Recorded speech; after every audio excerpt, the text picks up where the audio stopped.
Imagine-se na seguinte situação. Você tem lá pros seus 26 anos de idade e está em um bar à noite bebendo com uma pessoa que você está loucamente apaixonado há mais de 5 anos, e depois de várias saideiras, tu acaba ficando bêbado e aí você toma a iniciativa de se declarar para essa pessoa. Até aqui, na medida do possível, tudo ok, certo? Porém, você acaba sendo rejeitado pela pessoa e volta para casa totalmente embriagado, triste e desolado. Mas, no caminho para casa, você passa por um trajeto meio escuro e mal iluminado, e se depara com alguém muito atraente, que está sozinha e tem uma fisionomia bem jovial. Você vai falar com essa outra pessoa e questiona o porquê de ela estar sozinha em um ambiente inapropriado, em um horário tão tarde. Ao analisar melhor, tu percebe que se trata de uma adolescente. Você insiste e pergunta novamente onde estão os pais e por que ela não está em casa nessa hora. Até que... って話か。ああ、うん。えやらせてあげるから止めて。最近の女子高生はみんなこんな感じなのか。いや、絶対そんなことはない。こいつがおかしいんだ。 Como tu agiria nessa ocasião? Porque, vamos lá, é uma discussão do ponto de vista ético e moral bastante difícil, pelos seguintes pontos. A decisão mais contundente, talvez a mais esperada, é tu recusar qualquer tipo de relação com aquela pessoa naquele momento, ir pra casa e ligar pra polícia, resolver esse dilema que, de fato, não é problema seu. Mas se tu parar pra refletir um pouco, talvez essa adolescente fosse fugir antes mesmo de você conseguir pra ligar pra qualquer que seja a autoridade. E se ela oferecer o corpo dela em troca de uma noite de sono na tua casa, é bem provável que ela já tenha feito isso antes com outras pessoas. Dado que, quando ela falou contigo, ela se expressou e se ofereceu com muita tranquilidade e normalidade, não aparentando ver o problema e o real absurdo no que ela disse. Óbvio que eu não tô sugerindo você ter uma relação com essa adolescente, porque isso é errado tanto do ponto de vista moral, mas também penal e criminal. Mas o ponto do vídeo é que a gente queria falar como o protagonista Yoshida do anime Higehiro passou por essa exata situação desse exemplo que citei, e na minha opinião ele teve uma escolha bastante sensata referente a essa discussão aqui no vídeo. Porém, claro, abre palco para bastantes discussões e reflexões, por isso, acompanhe-nos. Dando continuidade à reflexão que a gente estava dando no começo sobre essa situação totalmente problemática e controversa, a gente diria no mínimo, Higebosaru ou Higehiro, ou vocês podem encontrar também escrito dessa forma que mais se parece um texto ou livro do que propriamente o nome de um anime, convenhamos, é um anime novo, lançado no dia 5 de abril de 2021, e o anime é baseado na light novel do mesmo título. E após esses acontecimentos, o Yoshida ele recusa os flertes e avanços da menina, mas se sente comovido e entristecido pela situação, porque para ele, independente do que fosse feito, daria merda, mas ele acaba concluindo que não poderia deixá-la ali sozinha, com receio que ela fosse se oferecer para outra pessoa e essa outra pessoa acabasse se aproveitando dela. Então, o protagonista leva a menina para o seu apartamento e oferece a ela apenas uma noite de sono em sua casa, sob a condição de que no outro dia ela fosse embora. Entretanto, a menina continua insistindo numa relação sexual com o Yoshida, pois na cabeça dela, um ato de generosidade como aquele era inviável. Ele recusa novamente, leva a adolescente para o canto que ela ia dormir e depois ele volta para o seu quarto e finalmente dorme. Bem, e na manhã seguinte, a garota disse que seu nome era Sayu Ogiwara, tinha 17 anos, era aluna do ensino médio e revelou que fugiu da sua cidade natal e da família para morar em Tóquio, que é a cidade do protagonista e onde ocorrem, os acontecimentos do anime. Ela não disse o motivo de sair de casa e não voltar mais para ela, mas fica subentendido que algo muito sério aconteceu. E depois que a Sayu saiu de casa, ela foi forçada a se adaptar e viver sua nova vida em constante fuga. E sem dinheiro para sustentar suas necessidades básicas, como comida e abrigo, ela reuniu sua determinação e recorreu à sedução de homens, usando seu corpo como moeda de troca para sobreviver. Mas sempre que esses homens se aproveitavam dela, pouco tempo depois eles a despejavam para fora de suas casas, quando algum indício de suspeita ou medo de eles serem pegos pelo ato que eles faziam, pelo ato de criminalidade. Então, quando ela conheceu Yoshida, tudo foi diferente. Yoshida, quando escutou isso, ficou triste e com raiva de tudo que a Sayu teve que passar. Ele sugeriu que ela voltasse para sua cidade e para sua família, mas Sayu sempre negava isso quando ele dava a sugestão para ela. Então, sem muitas escolhas, ele a fez fazer um tipo diferente de trabalho.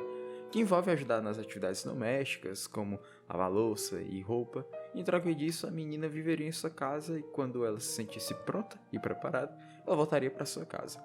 Observação, em nenhum momento o Yoshida tentou algo a mais com a menina e ajudou ela com todo tipo de suporte, seja financeiro ou até mesmo por uma conversa.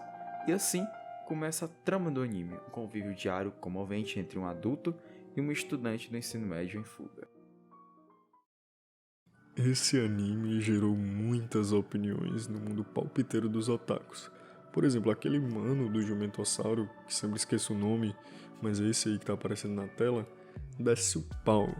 Nem julgo, de fato ele levanta pontos muito pertinentes e não apenas críticas vazias, apesar da acidez e a forma como ele põe as cartas na mesa.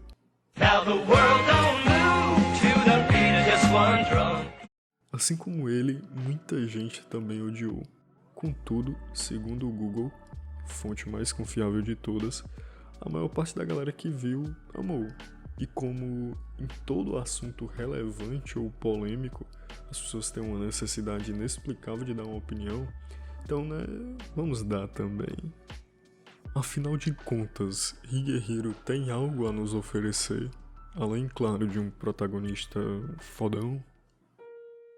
O idolatrado por muitos e amado por todos, inclusive pela Polícia Federal, Yoshida é de fato um cabo de vera, muito sensato, porém com problemas, dúvidas e contradições, possuindo sentimentos complexos e uma vida bem comum. Essa normalidade é que faz com que consigamos nos projetar e nos colocar facilmente na mesma situação que ele, mas nos espanta por muitas vezes ele agir como um ser humano exemplar, moralmente falando, e ficamos tipo, como pode? Ele parece ser um sujeito normal, com um emprego normal, amigos, bem, nem tão normais assim, talvez um pouco genéricos, mas vivendo em um mundo normal. Por que ele não age como esperado? Por que ele não se entrega aos impulsos? Por que mesmo bêbado não explora a menina como os outros animais fizeram? Ou por que não toma o caminho que talvez seja o mais fácil, óbvio, e por consequência imagino que seria o da maioria nessa situação, que acabaria terceirizando os cuidados com a Sayu. Afinal de contas, a responsabilidade não era dele, mas sim da família ou alguma autoridade, certo? Bom, é daí que nasce todo o enredo, a coincidência do encontro, o homem subversivo, eticamente foda, e que como todo bom japa descolado fuma um cigarro. Inclusive aquela cena em que eles estão conversando e o Yoshida se levanta para ir fumar na sacada e ela diz que ele poderia fumar lá dentro, não era problema. Gera um diálogo interessante, que ele obviamente a confronta e começa ali um processo de fazê-lo enxergar mais o seu próprio valor. A cena é boa por levantar questões como boa convivência, respeito e empatia. E é importante que vejamos como nossas ações afetam os outros. Precisamos combater a mentalidade tóxica de tenho que me preocupar apenas comigo mesmo, a prioridade é sempre o meu prazer e os outros que se fodam. No início de tudo, eu me pegava pensando, cara, espero que esse anime não seja uma comédia romântica que atenue e romantize uma relação problemática dessas. Já adianto que não, é mais que isso. Apesar de em determinado ponto o anime flertar um pouco com essa parada. Tipo assim, começando pelo plot, que não vou comentar especificamente para o caso de alguém querer assistir sem ter levado o maior spoiler referente à história da Sayu.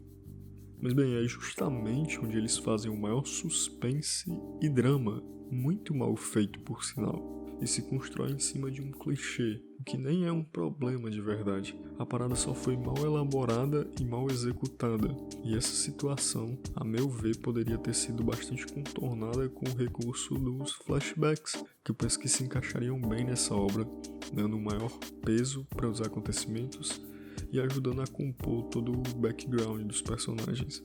Fosse, sei lá, do Yoshida com a antiga namorada, ou mais amostras da relação abusiva entre Sayu e a mãe, enfim. Minhas críticas são em sua maioria sobre detalhes que, pessoalmente, se tivessem sido de outra forma, teriam me agradado mais. Mas é gosto pessoal, não tem tanto a ver com o anime em si, apesar dele ter seus problemas. Enfim, novamente, nem tudo são flores, e uma coisa que considero uma falha de verdade, e local onde indiscutivelmente mora o maior problema dessa obra, e vi que muitos compartilham dessa opinião, são os personagens, cara. Puta que pariu, que desenvolvimento chulo, simplista, sem carisma. Pra resumir, a parada segue mais ou menos a seguinte lógica. Não podia deixar de comentar também sobre a mãe da mina. Minha amiga, já que não ama a tua filha e faz questão de deixar bem claro que não, faça como se amasse, é seu dever. A moral é uma imitação do comportamento de quem ama.